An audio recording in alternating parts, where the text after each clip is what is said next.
চাওক আমাৰ বিভিন্ন কাম চলি আছে ইতিমধ্যে আমি বেংগলত কেইবাজনো সন্মানীয় নেতাক আমি আমাৰ দলৰ নেতৃস্থানীয় ব্যক্তিক তাত পঠোৱা হৈছে তাত প্ৰচাৰ তুংগত আছে লগতে আমাৰ দলীয় কাম কাজ কেতিয়াও ওৰ নপৰে বিভিন্ন ধৰণৰ সংগঠনৰ কাম চলি আছে সেইবিলাক চোৱা চিতা কৰি আছোঁ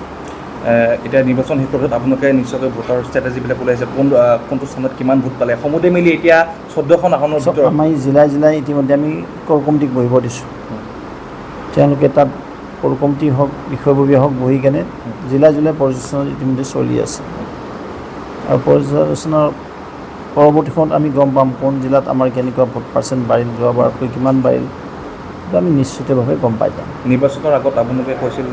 ধুবুৰীক বাদ দিয়া আটাইকেইখনে পোৱাৰ কথা ব্যক্ত কৰিছিল এতিয়াও আছে ধুবুৰীক বাদ দি নহয় ধুবুৰীটো এখন মই কৈছোঁ যে ধূসৰ পিকচাৰ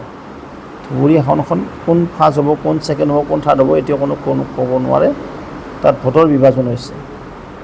অন্যহাতে আমি 13খন আসন দখল কৰিবলৈ সক্ষম হ'ম আমাৰ মিত্ৰগোষ্ঠী আৰু আমাৰ ভাৰতীয় জনতা পাৰ্টি যেনে আমাৰ কোকৰাঝাৰ 1 নম্বৰ ST সমষ্টি তাত জয়ন্ত বসুমতাৰী ডাঙৰীয়া নিৰ্বাচিত হ'ব ঠিক তেনে আমাৰ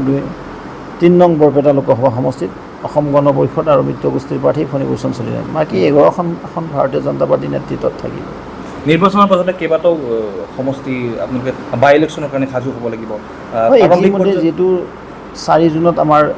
400 পাৰ আপ কি বাৰ 400 বাৰ 4 জুনত আমাৰ ভোট গণনা আছে মোদী ডাঙৰীয়া তৃতীয়বাৰৰ কাৰণে প্ৰধানমন্ত্ৰী পদত অধিষ্ঠিত হ'ব আৰু নিশ্চিতভাৱে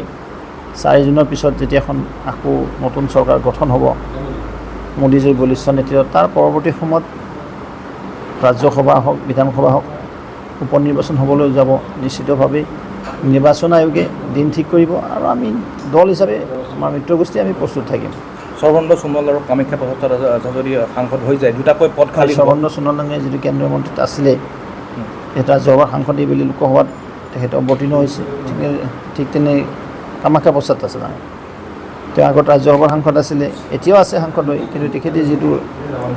লোকসভা আসনৰ কাৰণে আমি কাজিৰঙা সমষ্টিৰ পৰা তেখেতে প্ৰতিনিধিত্ব আগবঢ়াইছিলে নিশ্চিতভাৱে এই দুখন আসনত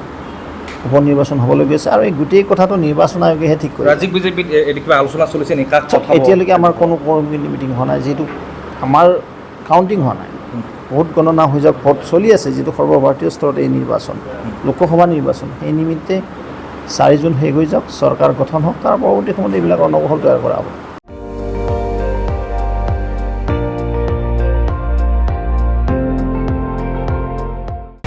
আপুনি চাই আছে ND24 সৰ্বশ্ৰেষ্ঠ নহয় সৰ্বোত্তমৰ দৌৰ